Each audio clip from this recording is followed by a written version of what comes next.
Okay guys, here we go. Manipura, the third chakra. In Sanskrit that is translated, in Sanskrit it's Manipura, translated as stream of jewels, which I really like that visual, the stream of jewels, Manipura. So third chakra, it's a big one in my opinion. Most of the imbalances that come through the door, or many of the imbalances that come through the door in my clinical practice, is issues with the third chakra, issues with the spleen and the liver. So stress and digestion, basically.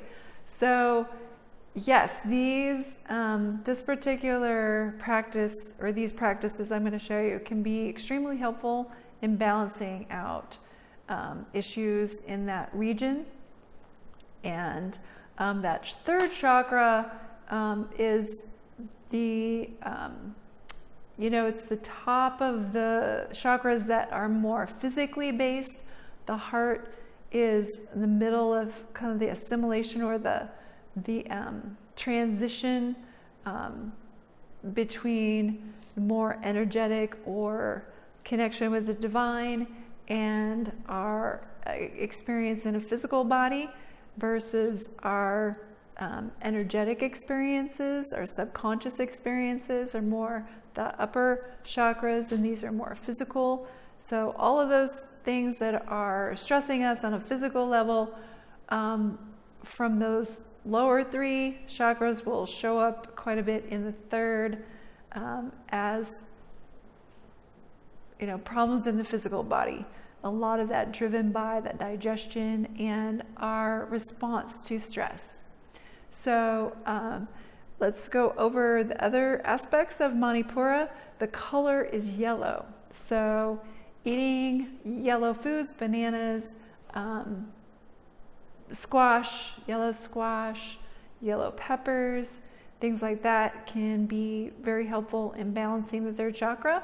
Also, if you can find that glass container that's yellow, put water in it, set it out in the sun, drink that water. That will also help balance the third chakra. As far as the active associations for Manipura, I'll read them here in our sheet that you should be able to download. Active is you are very balanced and centered most of the time. You're able to handle criticism well. You feel a connection to everything and everyone. You present yourself with confidence and do not shy away from new opportunities. You have a feeling of being in control of your life. You have a sense of grace and divinity that is palpable to others. And when it's inactive, you tend to take the passenger seat in life and let opportunities pass you by.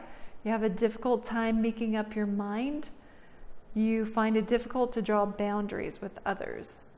When it's overactive, you're noticeably aggressive. You feel the need to take control of situations even though you may not have the authority or the ability.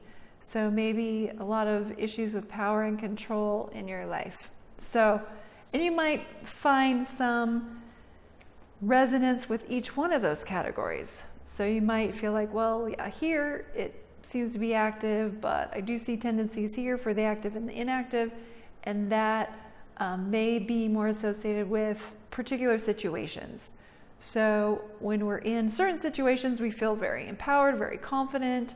Our energies will be lined up in a little different way than when we're in situations or in relationship with people or activities with people that have more challenging personalities. That can shift our energy and how it's flowing.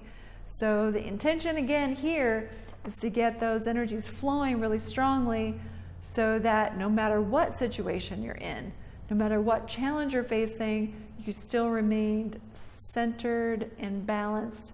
And in that, you can always make or always be assured that you're making a good decision. There are many different decisions, and there is typically a better decision, or one that will bring us to more flow and ease. Although all decisions are good in the end, because even if it's one that leads us to more challenges, then you learn from that too. So it's all good. But okay, so I think that covers everything with the third chakra. I guess I do want to add a little addition to that. With the third chakra, the spleen and the liver, wood element, earth element, meridians. The other thing that's really evident is that has to do with the chakra is boundaries, firm boundaries about what nourishes us and what supports us. Drawing those firm boundaries in relationships, what you will do, what you will say yes to, what you say no to. That all goes around clarity in your decision making around what are the best decisions, what are the best relationships to enter into and stay in that help to support us in life, that help us move forward with grace and ease.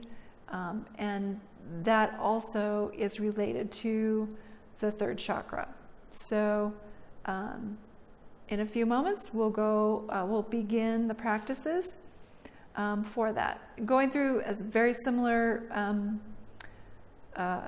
format as the first two chakras. We are first going to do a sacred movement exercise to open and balance the third chakra. Then we'll move to some yoga practices that involve some breathing techniques and movement that I learned at the Siddhanta Center through Acharya Sri Yogesh. Extremely effective for helping to clear out and balance the third chakra.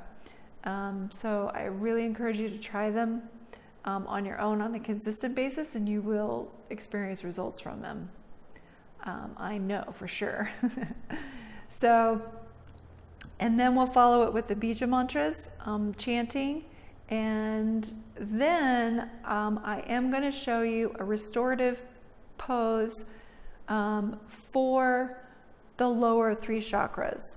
So Supported Baddha Konasana, I'll show you at the end of the third chakra a series of practices. And it's a good restorative pose that you can do to help balance any one of those three or all three altogether.